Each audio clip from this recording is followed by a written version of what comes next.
Hello and welcome to Educational Specifications Virtual Workshop number 3 for Nancy Lopez Elementary School. I'm Molly Smith, your planning lead from Think Smart Planning, Inc., and I will be your planning consultant for workshop number 3. If you will recall, in workshops number 1 and 2, we worked on learning context, learning process, and learning organization. We also had interviews and did research and provided virtual tours of peer facilities in the last 2 workshops. In workshop number 3, we will be adding to our information about learning environment, and we will be taking an e-survey related to the space plan that has been created for Nancy Lopez Elementary School.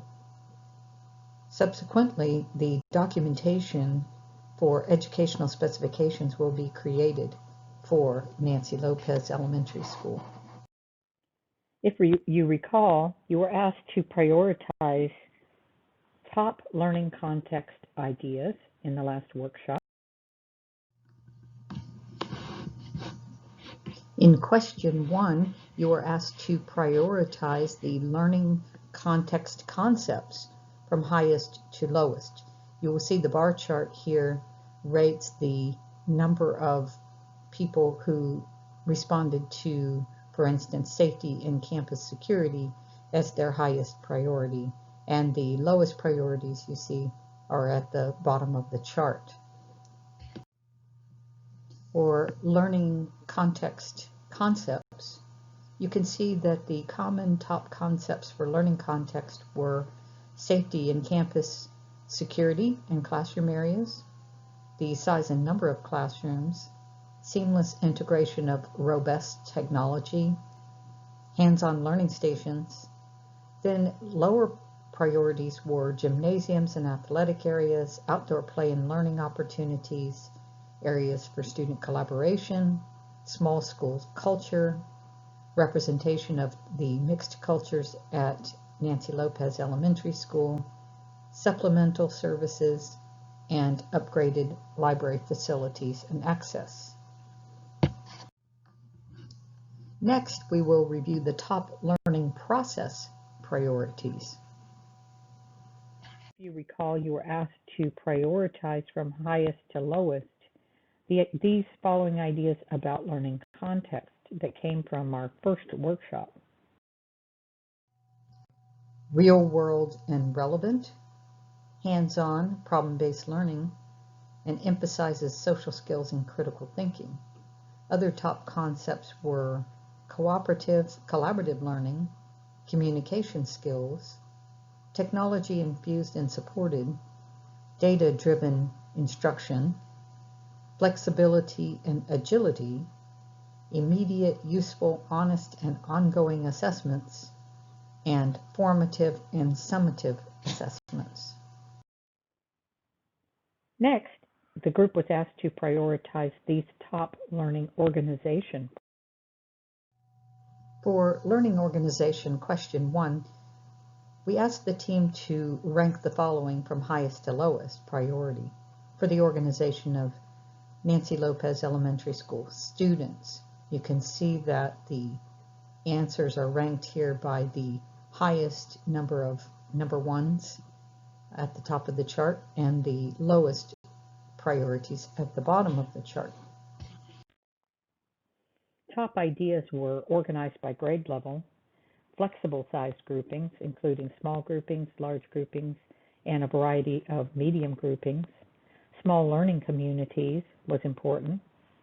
Some people thought that organized by a single cohort would be important, such as a school for all kindergartners, and neighborhood school came up as important as well.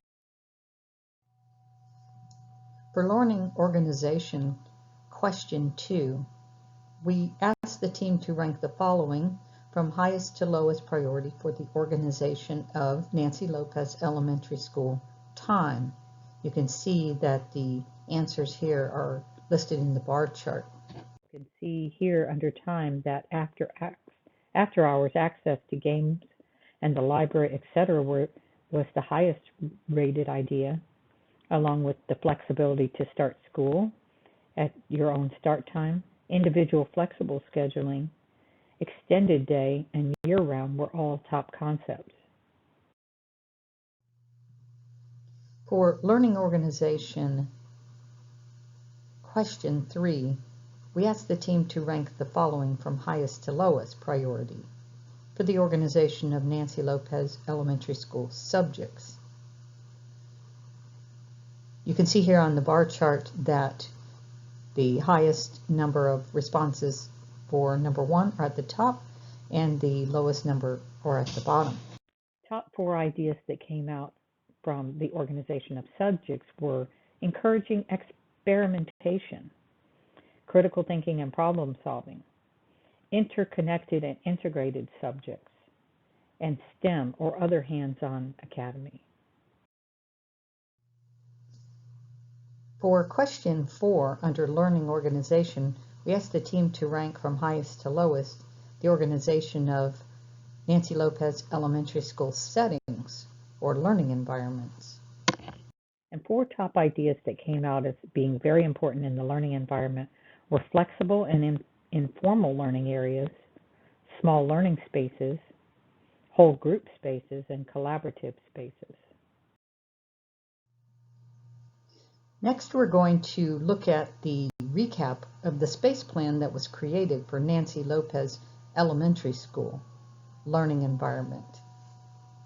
First, we're going to talk about the demographics for Nancy Lopez Elementary School. Nancy Lopez, over the years, has generally enrolled somewhere around 300 students. Starting in 2013, there were 285 students, 2014, 266, and so forth. You can see in the purple bars, this is the enrollment of students on the 40th day of school.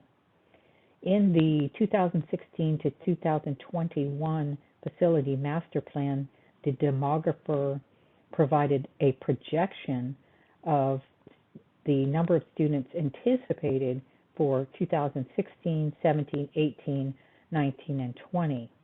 You can see that the yellow line, is the average number that the demographer projected.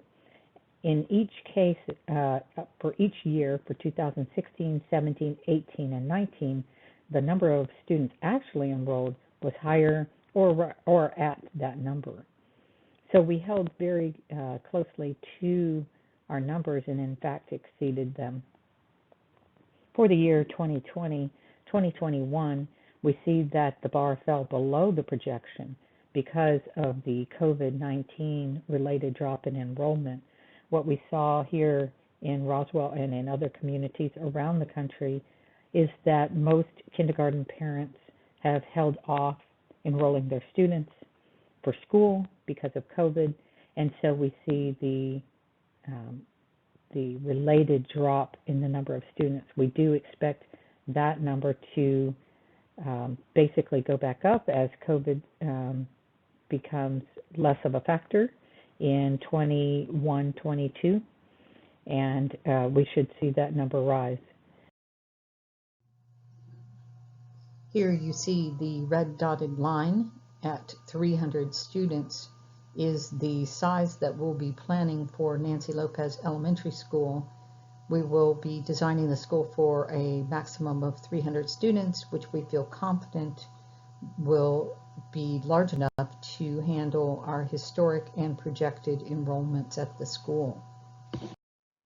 Here you can see that the facility program is based on 300 students, and the square footage allotted to 300 students in New Mexico is just over 41,000 square feet. You can see the areas given for each of the departments within the school: administration, dining, core classroom areas, physical education, performing and visual arts, media center, and support. On the chart that you see here, you can see the area distribution of the spaces that have been planned.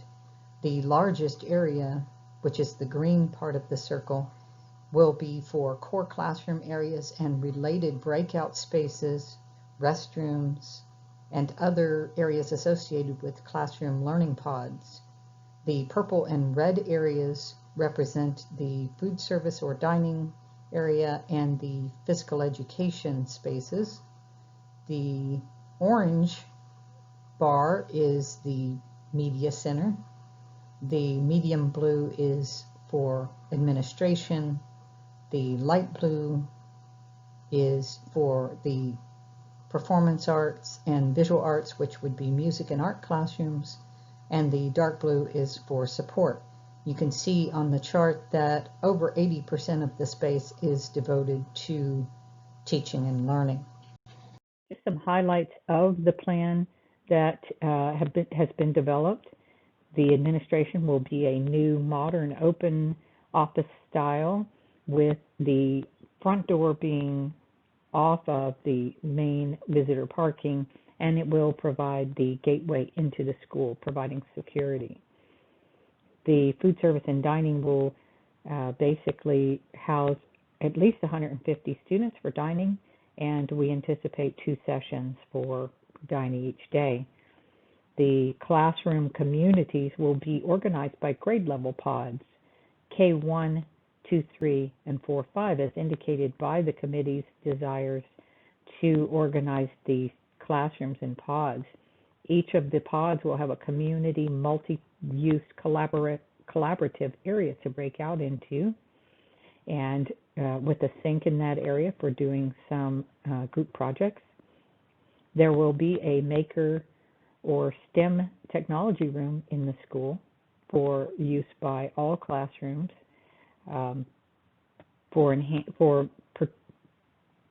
enhanced program for the school, perhaps a magnet program of STEM or technology.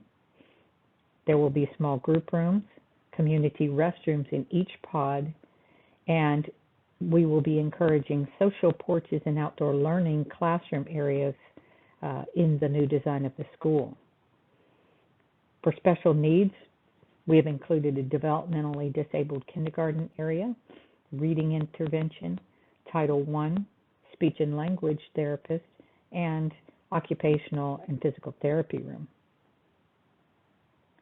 For physical education, we have put into the space plan a multi-purpose indoor PE room, which is separate from the student dining room. That multi-purpose indoor PE room will have a stage or platform for performances. In the performing and visual arts, we will have a visual arts classroom and a performing arts or music classroom, and a media center with a reading and instructional area and books or stack area. So to recap the ideas incorporated into the new Nancy Lopez Elementary School, we will be creating a neighborhood school for 300 students. It will primarily serve the Nancy Lopez Elementary School boundary, and of course will accept students through open enrollment should there be available space to do so. The learning communities, the small learning communities, will be based around the K1 classrooms, 2-3 classrooms, and 4-5 classrooms. There will be a STEM or technology center or classroom area that will be included in the school, art and music areas, and separate dining and physical education areas, and outdoor learning classrooms and outdoor learning spaces will be included. Final exercise for our workshop activities, we would like for you to use the link below to write your comments about the spaces that we have allocated for Nancy Lopez and the ideas we have incorporated that have come from all of your input in the 3 workshops. If you have additional ideas you would like to add, please use this SurveyMonkey link and include those comments below. We appreciate all of the time that you have spent working on this project, and we will now be moving on to documenting the space plan in a educational specifications document, which will serve as the recipe book for design when the architect starts the design work for the school. I do hope that you will all be continue to be engaged in this design process as the school is designed and rebuilt. And thank you. This concludes workshop number 3. We thank you so much for participating in these planning sessions for Nancy Lopez Elementary School. I'm Molly Smith. Please email me at the email address below if you have other comments or questions. And once again, thank you for your time.